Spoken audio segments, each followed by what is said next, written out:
आतिशी शिक्षा मंत्री और दिल्ली के प्राइवेट स्कूलों के मालिकों के बीच सांठगांठ का लगाया आरोप। दिल्ली में नेता विपक्ष और पूर्व सीएम आतिशी मारलेना ने भाजपा सरकार पर बड़ा आरोप लगाया है। दिल्ली के प्राइवेट स्कूलों की में फीस बढ़ाई जाने के मुद्दे पर घमासान के बीच आतिशी ने शिक्षा मंत्री आशीष सूद पर सनसनीखेज आरोप चढ़ा है। पूर्व सीएम ने सूद के प्राइवेट स्कूलों के मालिकों के साथ मुलाकात का दावा करते हुए आरोप लगाया कि उन्होंने 20 फीस बढ़ाने की छूट देने का भरोसा दिया है। आतिशी ने कहा कि 6 अप्रैल को मंत्री के घर पर हुई इस मीटिंग में स्कूल मालिकों को भरोसा दिया गया कि उन्हें हर साल 10% फीस बढ़ाने का अधिकार दिया जाएगा। आतिशी ने प्राइवेट स्कूलों और भाजपा सरकार के बीच इस सांठगांठ का आरोप लगाते हुए बुधवार को एक प्रेस कॉन्फ्रेंस में कहा, हमें बहुत बड़ी खबर मिली है। विश्वसनीय सूत्रों से जानकारी मिली है कि 6 अप्रैल को रविवार के दिन दोपहर 1 बजे आशीष सूद जी के निवास पर उनकी मीटिंग प्राइवेट स्कूल के मालिकों से हुई है। इस मीटिंग में प्राइवेट स्कूल के मालिकों को आश्वासन दिया गया है कि उनके खिलाफ कोई भी कड़ी कार्रवाई नहीं होगी। उनको बुलाया गया है कि अभी माता पिता के प्रदर्शन की वजह से आम आदमी पार्टी की ओर से मुद्दा उठाए जाने की वजह से मुद्दा गर्म है। जैसे ही ठंडा होगा एक आदेश दिल्ली सरकार की ओर से निकाला जाएगा, जिसमें दिल्ली के हर प्राइवेट स्कूल को हर साल 10% फीस बढ़ाने की खुली छूट दी जाएगी। आतिशी की पूरी बात सुनिए। दिल्ली में प्राइवेट स्कूल्स की फीस बढ़ाने से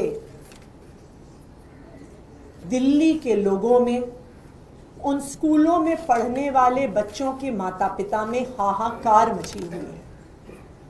कई स्कूलों ने 30%, 40%, 50%, 60%, 80% तक अपनी फीस बढ़ाई है। तपती हुई गर्मी में 40 डिग्री टेम्परेचर में माता पिता स्कूलों के गेट के बाहर प्रोटेस्ट कर रहे हैं। कल तो एक महिला प्रोटेस्ट करते करते बेहोश भी हो गई, लेकिन स्कूल वालों ने गेट नहीं खोला, उनकी बात नहीं सुनी। ये वही प्राइवेट स्कूल हैं जिन्होंने भारतीय जनता पार्टी की जीत पर अपने स्कूलों के अंदर लड्डू बांटे थे। क्यों खुश थे वो इतना भारतीय जनता पार्टी की जीत से? क्योंकि उनको पता था कि पिछले 10 साल से दिल्ली में माता पिता की, पेरेंट्स की हक की सरकार चल रही थी और उन्हें अब पता चल गया कि अब भारतीय जनता पार्टी की जीत से प्राइवेट स्कूल के मालिकों की सरकार आ गई है। कल सौरभ भारद्वाज जी ने एक बहुत बड़ा खुलासा तथ्यों के साथ किया कि किस तरह से प्राइवेट स्कूल एसोसिएशंस के अध्यक्ष भरत अरोड़ा जी भारतीय जनता पार्टी के पदाधिकारी हैं। मुख्यमंत्री रेखा गुप्ता जी के चुनाव में प्रचार में उन्होंने मुख्य भूमिका निभाई। भारतीय जनता पार्टी के लिए चुनाव में वोट मांगे। तो ये बिल्कुल साफ है कि भारतीय जनता पार्टी में और प्राइवेट स्कूल के मालिकों में सांठगांठ है और वो सांठगांठ भरत अरोड़ा जी के माध्यम से चलती है। जो प्राइवेट स्कूल की एसोसिएशन 10 साल से आम आदमी पार्टी की सरकार से लड़ती रही कि फीस बढ़ाओ, फीस बढ़ाओ, फीस बढ़ाओ, उस प्राइवेट स्कूल एसोसिएशन की असलियत सामने आ गई कि वो भारतीय जनता पार्टी की एसोसिएशन है। इन प्राइवेट स्कूल के मालिक ना सिर्फ भारतीय जनता पार्टी के समर्थक हैं, बल्कि भारतीय जनता पार्टी के सदस्य हैं। इसी वजह से दिल्ली के प्राइवेट स्कूलों की फीस बेतहाशा बढ़ रही है।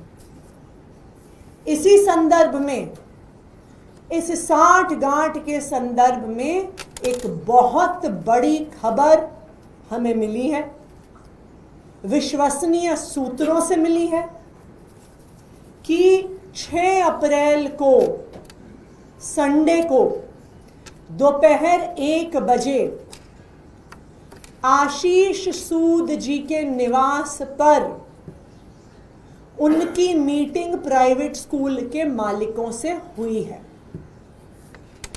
इस मीटिंग में प्राइवेट स्कूल के मालिकों को आश्वासन दिया गया है कि उनके खिलाफ कोई भी कड़ी कार्रवाई नहीं होगी। उनको बोला गया कि अभी माता पिता के प्रोटेस्ट की वजह से, आम आदमी पार्टी का मुद्दा उठाने की वजह से मुद्दा गर्म है, लेकिन जैसे ही मुद्दा ठंडा होगा तो एक आदेश दिल्ली सरकार की तरफ से निकाला जाएगा जिसमें दिल्ली के हर प्राइवेट स्कूल को हर साल 10% फीस बढ़ाने की खुली छूट दी जाएगी। दिल्ली के इतिहास में ऐसी खुली छूट कभी भी प्राइवेट स्कूल्स को नहीं दी गई है। 10 साल से आम आदमी पार्टी इन प्राइवेट स्कूलों के खिलाफ लड़ रही थी, उनकी फीस कंट्रोल करके रखी हुई थी, इन प्राइवेट स्कूलों से कोर्ट में लड़ रही थी, इनके ऑडिट करवा रही थी, सीएजी इम्पैनल्ड ऑडिटर से करवा रही थी, और अगर गलत फीस किसी ने स्कूल ने ले ली तो उस गलत फीस को रिफंड करवा रही थी। लेकिन आज आश्वासन दिए जा रहे हैं कि आधिकारिक तौर से जैसे ही मामला ठंडा होगा प्राइवेट स्कूलों को खुली छूट दी जाएगी 10% अपनी फीस बढ़ाने की।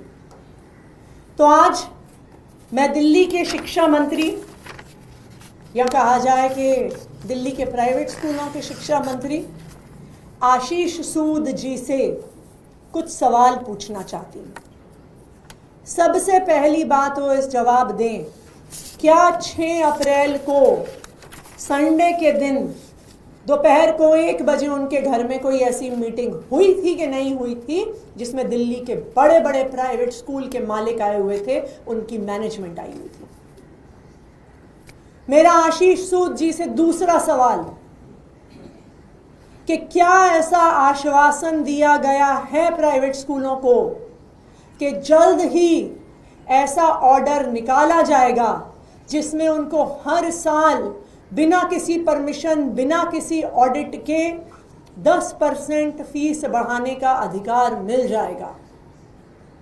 और तीसरी बात मैं आशीष सूद जी से पूछना चाहूंगी कि दिल्ली के माता पिता को इस तरह से सेल आउट करने के लिए, उनको धोखा देने के लिए आपने इन प्राइवेट स्कूलों से कितने पैसे लिए हैं जो आज आप दिल्ली के माता पिता को इतना बड़ा धोखा दे रहे हैं, उनको सड़कों पे आने के लिए मजबूर कर रहे हैं?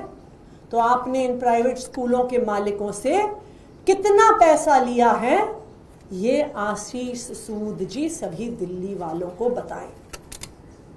तो अब ये बिल्कुल साफ हो गया है कि प्राइवेट स्कूल के मालिकों के बीच में और भारतीय जनता पार्टी के बीच में सांठगांठ है। इस सांठगांठ के सूत्रधार भरत अरोड़ा, जो action committee of private schools के चेयरमैन हैं, खुद mount Abu group of private schools के चेयरमैन हैं, उनके माध्यम से ये सांठगांठ चल रही है। और अब प्राइवेट स्कूलों को आश्वासन भी दिया गया है कि आपको एक फॉर्मल तरीके से हम खुली छूट दे देंगे आने वाले समय में कि आपने जितनी फीस बढ़ानी है आप हमसे बिना परमिशन लिए हुए बढ़ाइए। Thank you ma'am. इसके अलावा जो महराज मलिक है उनके साथ विधानसभा में मारपीट हुई है, उस पर क्या कहना है? देखिए, अभी मेरे पास ये खबर आई है, तो एक बारी क्या हुआ है, क्या मतलब उसकी वीडियो की एक बारी हम जांच करेंगे और उसके बाद इस पर कोई बयान नहीं। सीआर पार्क में जो मछली की दुकानें हैं वहाँ पर अब जो विवाद नया पैदा किया जा रहा है, मैं भारतीय जनता पार्टी से ये पूछना चाहूंगी कि उन गरीब मछली बेचने वालों से सवाल करने के बजाय वो क्यों डीडीए से, जो उनकी केंद्र सरकार चलाती है, उस डीडीए ने जिसने वहां पे वो मार्केट बनाई, उस डीडीए ने जिसने उन मछली बेचने वालों को वहां पे दुकानें अलॉट करी, अगर आप में हिम्मत है, अगर आप चाहते हैं कि वहां पे मछली बिकनी बंद हो, तो आप डीडीए के पास क्यों नहीं जाते हैं? आप डीडीए से परमिशन रिवोक करवाइए। आपको उन गरीब छोटे से दुकानदारों पे जुर्म करने के अलावा, उन पर अत्याचार करने के अलावा आपका कोई आशय नहीं है। और मैं तो ये भी कहूंगी, इसके पीछे तो शायद उनकी उगाही करने की इच्छा हो, क्योंकि आखिरकार जब डीडीए ने मार्केट बनाई, डीडीए ने दुकानें अलॉट करी, फिश मार्केट के लिए करी, तो उन बेचारे गरीब दुकानदारों पे अत्याचार करने से क्या वो बदलने वाला है? वो तो बदलेगा तभी जब भारतीय जनता पार्टी की डीडीए कुछ करती है। तो मेरे हिसाब से शायद ये सिर्फ उगाही के ही प्रयास है। Thank you. अगर आपने हमारा अभी तक चैनल सब्सक्राइब नहीं किया है तो कृपया चैनल सब्सक्राइब कर लें, लाइक करें, शेयर करें, कमेंट करें। तो मिलते हैं फिर किसी और खबरों के साथ। नमस्कार।